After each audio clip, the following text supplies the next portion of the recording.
Estudo Bíblico 2 Timóteo 4, versos 1 a 22, prega a palavra. Cumpre o ministério, versos 1 a 8.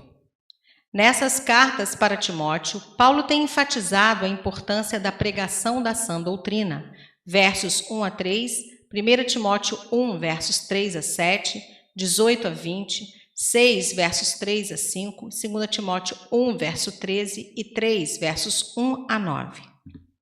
Esse serviço é para Deus e não para homens, pois Deus é quem julgará a todos, verso 1. Portanto, observemos algumas considerações importantes do trabalho de evangelista. Prega a palavra, verso 2. Deve-se pregar a palavra de Deus e não as ideias dos homens. Somente a palavra de Deus é suficiente para corrigir, repreender e exortar pessoas para a salvação.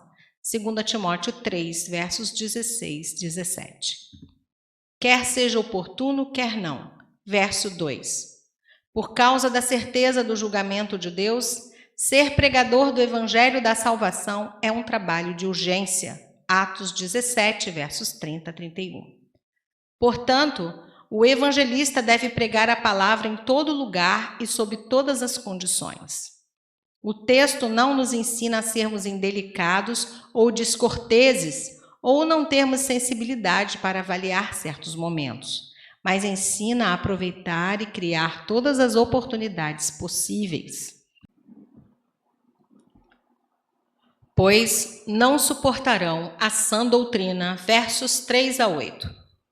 É necessário sempre pregar a verdade do Evangelho, justamente porque muitos não a pregam. Alguns procuram atualizar o Evangelho para que este seja mais agradável aos ouvintes. A Bíblia, porém, ensina que a palavra de Cristo julgará a todos no último dia, João 12, 48, e que qualquer mudança trará somente condenação, 2 João 8 a 11. Paulo aceitava a inevitabilidade da morte e usa a metáfora oferecido por libação, usando a linguagem do sistema de sacrifício do Antigo Testamento. Paulo entendia sua morte iminente como uma oferta a Cristo. Jesus havia feito tanto que Paulo daria sua própria vida a ele em gratidão. A vida de Paulo é um exemplo notável desse trabalho. Encarando a certeza de sua morte, verso 6, ele reflete com confiança sobre seu serviço ao Senhor. Combateu o bom combate, completou a carreira e guardou a fé, exatamente como ensinou a Timóteo a fazer. Verso 7, 1 Timóteo 1, 18, 2 Timóteo 2, versos 3 a 7, 1, versos 13 a 14. Essas três expressões no verso 7 sinalizam o fim do ministério de Paulo, destacando que ele havia sido fiel a Cristo até o fim. O combate foi árduo, mas foi bom porque sabia a qual exército pertencia e principalmente sabia que a causa era de todas a mais nobre.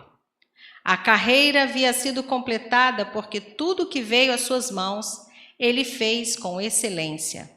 Sua missão havia sido cumprida, e mesmo diante de toda a perseguição e dificuldade, ele havia guardado a fé.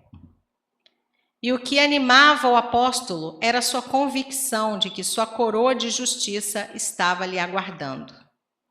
E com isso, ele anima a toda a igreja de Jesus, pois essa coroa de justiça é para todo aquele que persevera até o fim, que combate o combate de Deus, que cumpre sua missão e que guarda a sua fé a despeito de qualquer circunstância. Essa coroa está guardada para aqueles que esperam pela vinda do Senhor. Todos aqueles que amam a vinda de Cristo estarão se preparando e preparando outros com a pregação do Evangelho puro, para que possam receber o galardão de Deus. Verso 8. Considerações finais. Versos 9 a 22. Paulo mostra seu desejo de ver Timóteo e diz que todos, exceto Lucas, foram embora. Versos 9 a 11 e 21. Alguns foram pregar em outros lugares. Versos 10 a 12. Outros abandonaram Paulo na hora de sua aflição. Versos 10 e 16. Antes, Paulo chamou Demas de cooperador, Filemão 24. Mas agora, vê que os interesses deles são do presente século e não das coisas do Senhor, 2 Timóteo 2:4. Alexandre resistiu fortemente à palavra que Paulo pregava, versos 14 e 15. Mesmo assim, Paulo não desfaleceu, porque o Senhor permaneceu fiel, versos 17 e 18. Se o nosso foco for o Senhor e a sua palavra, o trabalho do Evangelho sempre continuará. No verso 11, há um bom exemplo de perdão. O fato de João Marcos ter abandonado Paulo e Barnabé em sua primeira viagem missionária, Atos 13:13, havia resultado numa grande contenda e na dissolução da parceria entre Paulo e Barnabé. Mais tarde, Marcos volta a trabalhar com Paulo e no final de sua vida, Paulo deseja vê-lo. Paulo não acreditava que Deus o havia de livrar de sua morte física, mas ele expressou absoluta confiança naquele que é sempre fiel e que nunca abandonará aqueles que nele creem e que nele confiam.